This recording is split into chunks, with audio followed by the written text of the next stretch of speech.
Hey guys, I'm in New York right now, which is why my background is a little bit different, but in today's video, I'm gonna show you some of my favorite holiday side dishes. These are so easy to make, very plant focused, and big crowd pleasers. Like, people are always very pleasantly surprised by these side dishes, especially when they find out they're vegan. They're always blown away, and they're all really easy to make. So I hope you guys enjoy these recipes. Thank you to Our Place for teaming up with me, and let's go ahead and get started with the first dish. I'm gonna start by slicing my carrots on a diagonal, and we're gonna do thick 2-inch slices. So you want them to be a little bit bigger than bite-sized, and really the only goal here is to make sure that they're all roughly the same size and thickness. As you get down to the bottom of the carrot, it's gonna be a little bit longer because that part's a little more narrow, but roughly the same size is what you're going for. Then I'm just gonna drizzle with olive oil, season liberally with salt and pepper, and roast these in a hot oven at 400 degrees. That's what you want because that's gonna create that really nice caramelization. In the meantime, I make a quick dressing out of some olive oil, fresh lemon juice, maple syrup, a pinch of salt, a little cinnamon, and red pepper flakes. And the cinnamon and the red pepper flakes mix together so perfectly, and they really complement the carrots. When the carrots are out of the oven, they're gonna have a beautiful golden brown color on one side, which is exactly what you want. We're gonna add some soft, squishy, caramelly dates, some crunchy pecans, and a handful of parsley. Then add the dressing and toss it all together, and at this point, it smells incredible.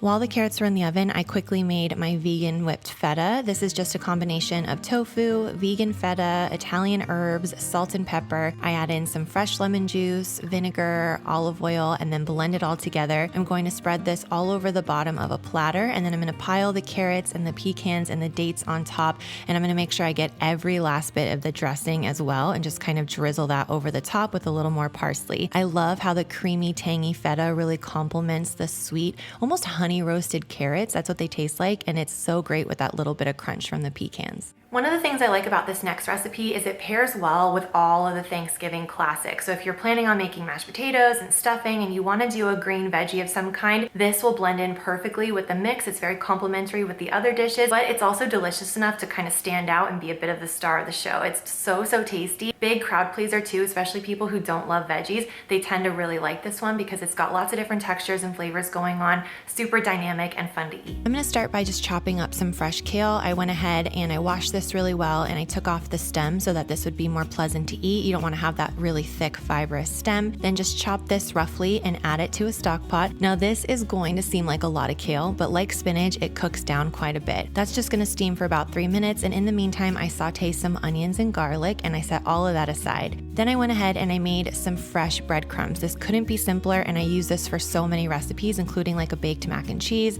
Great little trick to know. You're just going to take some stale sourdough bread. It's a good idea to remove the crust if you want the pieces to be really small and uniform, but if you want there to be kind of variation and some bits that are a little bit larger and more kind of craggly and crunchy, you can do the crust as well. But either way, just go ahead and pulse the bread in a food processor until you have homemade breadcrumbs. It really is as easy as that. Then you can toast and season as you like, which is what I like to do for the topping of this creamed kale. These are super quick to make. I'm just going to go ahead and toast my homemade breadcrumbs with a little bit of vegan butter, some salt and pepper, and vegan Parmesan. I'm mixing this all together, but then I spread it out and I let it toast without stirring so that it can get really nice and golden brown, caramelized and crispy and delicious. Then I'm going to make my cream sauce for the creamed kale, which is super easy. I'm just going to combine equal parts vegan butter and flour, whisk that together into a paste, and then slowly stream in my plant milk. I like to use soy milk for this because it's really nice and creamy, but almond milk is a really great option as well. It's a little bit less sweet and it has more of a mild flavor, so definitely choose the plant milk that you prefer. And that thickened flour and butter mixture is going to help to thicken the milk into a cream sauce as it simmers and as it heats up on the stove. I add lots of flavor with salt, pepper, and nutmeg, which is so good with kale. I'm going to add the sauteed onions and garlic back in and finish with a bit of vegan Parmesan cheese, which not only adds richness and flavor, but also a bit of umami, which just makes this so irresistible. Then I'm going to drain the kale really well so that there's no extra moisture and add that to the pan with the cream sauce. I'm going to mix this all together, and voila, you have creamed kale. Now this is delicious on its own, but I really think the star of this dish and the thing that just makes it so irresistibly craveable is the Parmesan breadcrumb topping. Sprinkle it very generously over the top of the creamed kale. And then I know that toppings are usually an optional garnish, but in this case, it's super important to finish with a good squeeze of lemon. I also like to do a little bit of red pepper flakes, but even just a little bit more black pepper on top really brings this together. That little bit of acidity, that little bit of spicy kick really adds something to the creamy, garlicky, cheesy, roasted kale. I love the nutmeg in the background too. It's so subtle, but it really just makes this dish super, super flavorful, way over the top. Everyone's gonna love it. Great veggie dish.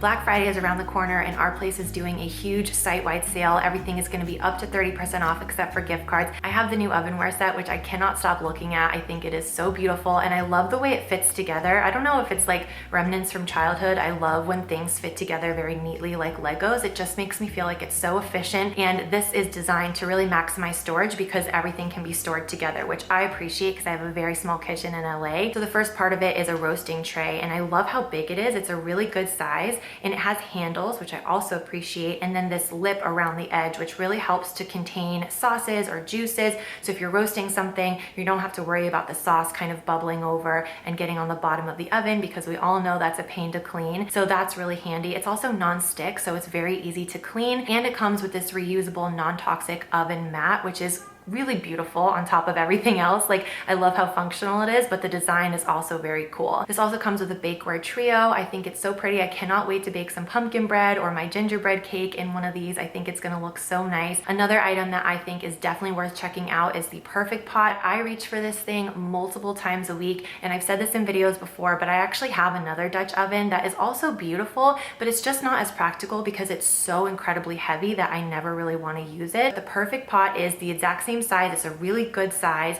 but it's lightweight and it's made with non-toxic materials, which I really appreciate. It's a beautiful color, so I can take it straight from the stove to the table and serve everything family style, which is my absolute favorite. You may have seen my Tuscan Ribollita soup recipe video. I made that in my Perfect Pot, and I love to just set that on the center of the table with a bunch of, bread for dipping, and that's dinner. And it's just a really fun way to entertain. It's like elegant, but also no fuss, no frills. I also have their plates, their stackable drinking glasses, their side bowls, but also these new bowls, which I think are so pretty. I love the color, and they really make everything just look a little bit more special and beautiful. Like the other day I was just having the most basic bowl of cereal, but it really did feel a little bit more special because it was a beautiful bowl. Our place is a mission-driven, female-founded business that's rooted in representation, and all of their products are designed with the intention of encouraging people to connect over home-cooked meals, which is something that deeply resonates with me because a lot of my favorite memories have happened around the table, when you're sharing a home-cooked meal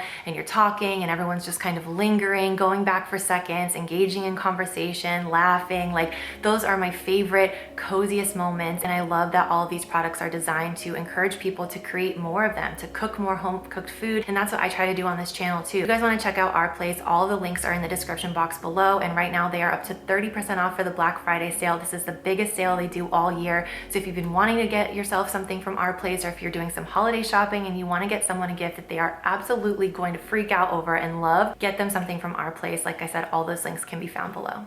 This next recipe is a savory sweet potato casserole, and it's actually inspired by a recipe from Claire Saffitz on Bon Appetit. Her recipe for savory sweet potato casserole looked absolutely delicious, but it does have quite a bit of animal products in it. So I wanted to put my spin on it, make it vegan, of course, but also make it as close to her recipe as possible. So for example, her recipe uses chicken's eggs to help create kind of a light, fluffy sweet potato casserole. So I used baking powder in this recipe, just a little sprinkle while I'm mashing it all together, and that creates that kind of lift and levity, so you don't have something that's very dense and heavy. So my recipe is pretty different than Claire's, but it was definitely inspired by her original recipe, and I hope you guys love it. One of the best parts about this sweet potato casserole is you don't have to start by peeling the potatoes. You can just put them on a baking tray and roast until fork tender. Once they're cool, it's so much easier to take the skins off. You can just slice them like this and it literally just peels right off. It makes it so much easier than doing it beforehand. I start with some sage and rosemary with vegan butter, and as you can see, the herbs are really gonna infuse that butter with lots of flavor. I'm gonna add a spoonful of that to the roasted potatoes, and then I'm gonna save the remaining butter to toast up the breadcrumbs.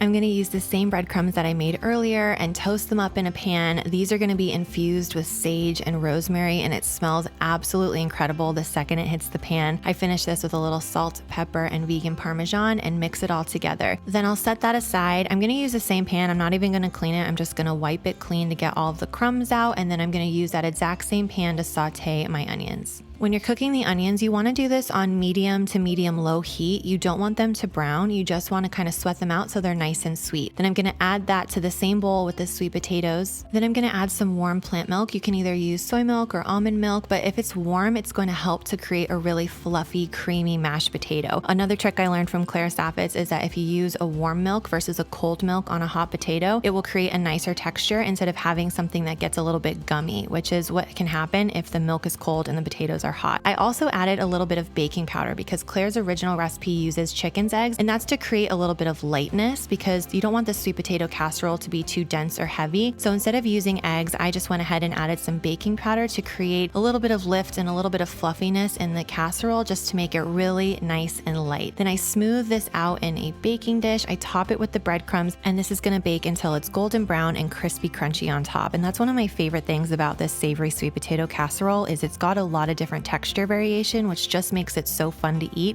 You've got the crispy, crunchy, golden brown, cheesy breadcrumbs that are infused with the sage and the rosemary, which just tastes and smells like the holidays. But then you have that smooth sweet potato casserole underneath that's light and fluffy. It's the perfect combo. If you want some more Thanksgiving recipes, I'll link a bunch of my favorite ones in the description box below. Side dishes, main dishes, desserts, got you covered, so definitely check that out. And that's also where you'll find all the links for our place during their Black Friday sale where everything is 30% off site-wide. So I hope you guys enjoy that. Thank you so much for watching, and I will see you in a video very soon. Bye.